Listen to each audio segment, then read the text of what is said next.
Hello, and today I'm going to show you how to put together the Clover treat box. It's a really simple box. I think it's easier to put the panels on first. And I did chalk the edges a little bit of the panels before I put them on. It doesn't fit perfectly. I have it kind of offset so you can see the edges match up. You can kind of dry fit it before you glue it on just to see where you want it. But I thought it looked a little bit more fun than an even border. So once you get all four of those on, we'll start assembling it. Sometimes I do pre-fold the boxes on the scores, but this time I did not. The only reason is it's just easier when it's flat, so it's not coming up when we put the panels on.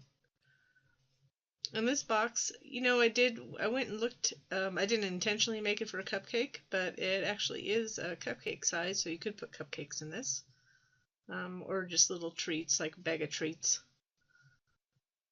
Or gold coins. Just a little fun thing if you have a St. Patrick's Day event of some sort.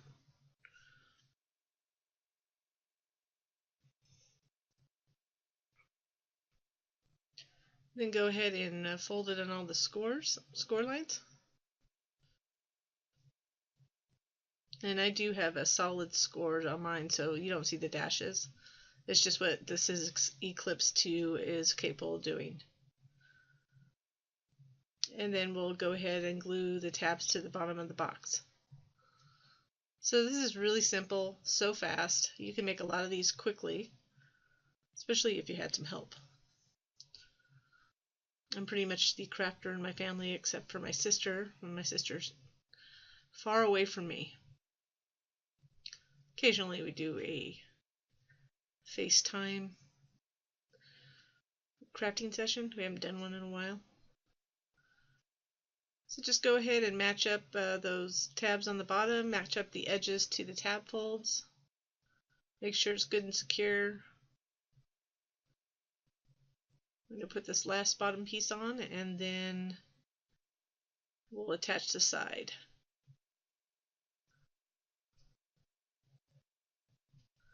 You could do the side first if you wanted. It really doesn't matter. It's a pretty simple box. But I do attach that side tab to the inside so you can't see it. I didn't use a fine tip applicator here, but it just would come in handy for that. And then just kind of match up that edge to the tab fold, and it'll complete the box. So make sure you hold it long enough so it's secured. That's it. Pretty simple box. Hope you have fun with it, and thanks for watching.